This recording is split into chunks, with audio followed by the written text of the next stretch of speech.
नमस्कार दोस्तों। बिहार में फिर से एक बम्पर भर्ती की जो अपडेट है वो आ चुकी है। ये जो भर्ती आपकी होने वाली है बिहार पंचायती राज विभाग के तहत होने वाली है और ये सभी प्रक्रिया जो कंडक्ट कराएगी ना साथियों, ये बिहार एसएससी के द्वारा होगी। बिहार के जितने भी पंचायत देखते हैं ना, हर एक पंचायत में एक एक लिपि की जो भर्ती है वो होने वाली है। इसका आवेदन प्रक्रिया भी आपको अगले महीने ही आपको देखने को मिलेगा। तो इस वीडियो में मैं पूरी जानकारी इस भर्ती को लेकर बताऊंगा कि इस भर्ती के लिए आवेदन प्रक्रिया कौन लोग कर सकते हैं, इसमें क्या आपकी उम्र होगी, इसमें योग्यता आपकी क्या होगी, किस प्रकार आपकी चयन प्रक्रिया होगा, वो सारी चीजें आपको इस वीडियो में समझ में आ पाएगी। और साथ में मैं आपको बिहार के जितने भी जिले हैं ना, जिला वाइज भी भर्ती दिखाऊंगा कि किस जिले में कितने पदों पर भर्ती होने वाली है। बहुत ही खास वीडियो है आप सभी कैंडिडेट के लिए। आप अंत तक जुड़े रहें। पसंद आए तो इसे लाइक और दोस्तों के साथ जरूर शेयर करें और ऐसे लगातार अपडेट के लिए चैनल को सब्सक्राइब जरूर करें। आगे इस प्रकार की अपडेट मैं आपको देने का काम करूंगा।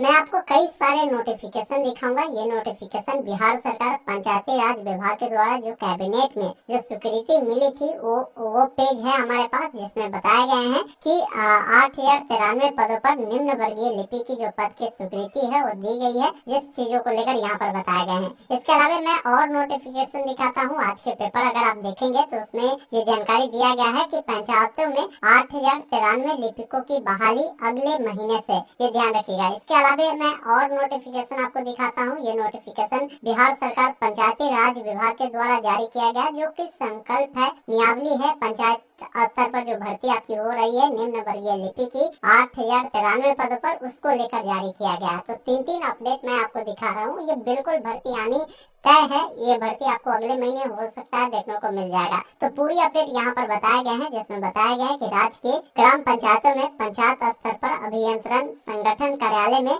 8,093 निम्न वर्गीय लिपि की बहाली प्रक्रिया अगले माह से शुरू होगी। पंचायती राज विभाग ने लिपि का यह नया पद सृजन किया है। कुल पदों में रिक्त बार आरक्षण के हिसाब से जो रोस्टर है वो तय की गई है। अब इस रोस्टर को क्लियरेंस के लिए सामान्य प्रशासन विभाग को भेज दिया गया है। सामान्य प्रशासन विभाग से रोस्टर को हरी झंडी मिलने के बाद वैकेंसी जारी होगी। मतलब क्या होता है ना कि कोई भी भर्ती जब भी आती है ना, तो इसका पहला प्रक्रिया क्या होता है कि ये भर्ती कैबिनेट में मंजूरी मिलती है। तो जैसा कि मैंने दिखाया, ये कैबिनेट में इसकी मंजूरी मिल चुकी है। इसके बाद दूसरा प्रक्रिया होता है, कैबिनेट से जैसे ही मंजूरी मिलती है इसे भेज दिया जाता है किसके पास, सामान्य प्रशासन विभाग के पास। अब सामान्य प्रशासन विभाग जैसे ही इसकी स्वीकृति देगी, फिर अगला स्टेप क्या हो जाएगा, ये विभाग के पास भेजा जाएगा। जैसे विभाग कौन होगा, तो बिहार एसएससी को भेजेगा और बिहार एसएससी अगले स्टेप में क्या करेगा, आपका नोटिफिकेशन जारी करेगा, अप्लाई लिंक जारी करेगा। तो यहाँ पर सेकेंड स्टेप में ये भर्ती अभी चल रही है। यहाँ से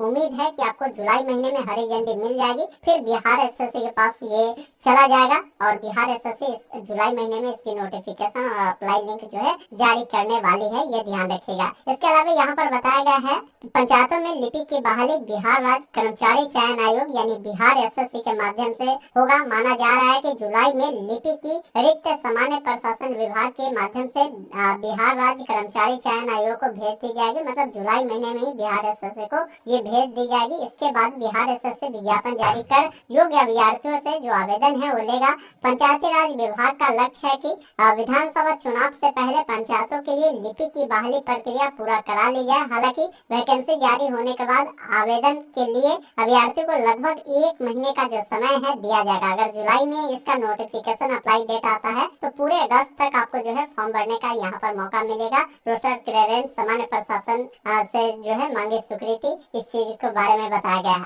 अब मैं आपको बताता हूँ कि जैसे ये भर्ती जो होगी ना, वो कितने पदों पर होगी, वो चीजें वो तो समझ गए, लेकिन किस जिले में होगी और क्या क्वालिफिकेशन होंगे, एज क्या होंगे, वो सारी चीजें समझिए। यहाँ पर विषय देखेंगे, पंचायत स्तर पर ग्राम पंचायत कार्यालय में निम्न वर्गीय लिपिक जो है 8,093 पदों के सृजन के संबंध में ये विज्ञापन जारी किया गया है, जिसमें बहुत सारी डिटेल बताई गई है। इसमें देखेंगे आपके जो वेतन होंगे ना, लेवल 2 के होने वाले हैं, जिसमें बताया भी गया है कि प्रत्येक ग्राम पंचायत कार्यालय हेतु 1 पद इसमें आरक्षित की गई है। और इस भर्ती के लिए राशि की भी स्वीकृति देखेंगे ना, दिया गया है। कितना दिया गया है, तो यहाँ पर देखिए 3,15,06,37,272 रुपए के जो स्वीकृति है यानी खर्चे है इस पर की जाएगी। इसके अलावा आप देख पाएंगे अनुसूची इन्होंने जारी किया है, जिसमें पंचायती राज विभाग के क्षेत्रीय कार्यालय में लिपिक स्वयं न्यायालय 2018 के गठन के स्वरूप जो है 8053 ग्राम पंचायत के कार्यालय में संबंधित जो पद है वो सृजन किए गए हैं और इसमें 9 सृजित पद भी इसमें जोड़े गए हैं। जैसे देख लीजिए अरवल जिले में जो भर्ती होगी ना, अरवल जिले में पंचायतों की संख्या कितना है, 64 है। अब यहाँ पर भर्ती कितनी होगी, तो 64 पदों पर आपको जो है अरवल में भर्ती होगी। मतलब हर एक पंचायत में एक भर्ती आपको देखने को मिलेगा। अररिया में देखिए कुल पंचायतों की संख्या 211 है, तो 211 पदों पर भर्ती आपको देखने को मिलेगी। तो यहाँ से आप जानकारी को देख सकते हैं। हर जिला में जितने नंबर ऑफ सीटें हैं पंचायत की, उतने नंबर ऑफ सीटों पर भर्ती भी आपको यहाँ पर देखने को मिलेगा, ये ध्यान रखिएगा। तो बहुत ही अच्छा मौका है उन तमाम अभ्यर्थी के लिए जो पंचायत स्तर पर चाहता है नौकरी करना, बहुत ही खास मौका है। अब इस पे मैं कुछ चीजों के बारे में आपको डिटेल बता दूं। जैसे बहुत सारे लोग क्वालिफिकेशन के ऊपर में पूछ रहे हैं कि भाई इसके लिए क्वालिफिकेशन क्या होंगे। तो देखिए इसमें क्वालिफिकेशन जो आपका होगा ना, ये 12वीं पास आपका होना चाहिए। साथ में आपके पास या तो कम से कम DCA हो या आपके पास ADCA हो, ये होना जरूरी है। इसके अलावे मैं आपको ये संभावित तौर पर बता रहा हूँ, आपको जो है टाइपिंग भी मांगा जा सकता है, इसमें ध्यान रखिएगा। तो टाइपिंग का भी आपको सर्टिफिकेट रखना है और टाइपिंग का प्रैक्टिस करना है, ये विशेष तौर पर ध्यान रखिएगा। तो ये क्वालिफिकेशन हो गया। अब बात की जाए एज क्या होगा इस भर्ती के लिए, तो एज आपकी न्यूनतम होगा 18 ईयर होगा, ये ध्यान रखिएगा। और मैक्सिमम क्या होगा, तो मैक्सिमम जो होगा, जैसे कोई यूआर वाले हैं जनरल वाले, तो उनका 37 वर्ष, वही कोई SC ST वाले हैं तो इनको जो है 42 वर्ष मैक्सिमम दिया जाएगा। और वही कोई OBC वाले कैंडिडेट होंगे ना, तो OBC में जैसे BC EBC हो गया, तो इनको जो है यहाँ पर 40 वर्ष देखने को मिलेगा। इसके अलावा इसमें डॉक्यूमेंट क्या क्या लगेगा उसके बारे में समझ लीजिए। इसमें सबसे महत्वपूर्ण चीज है कि 10th का आपका मार्कशीट चाहिए। इसके अलावा आपका 10th का जो है सर्टिफिकेट चाहिए, ये ध्यान रखिएगा। 12th का आपका मार्कशीट चाहिए, ये ध्यान रखिएगा। 12th का आपका सर्टिफिकेट चाहिए, मैं आपको लिख भी देता हूँ। इसके अलावा जो है आपका अगर कोई BC EBC वाले हैं तो NCL सर्टिफिकेट बनाना है।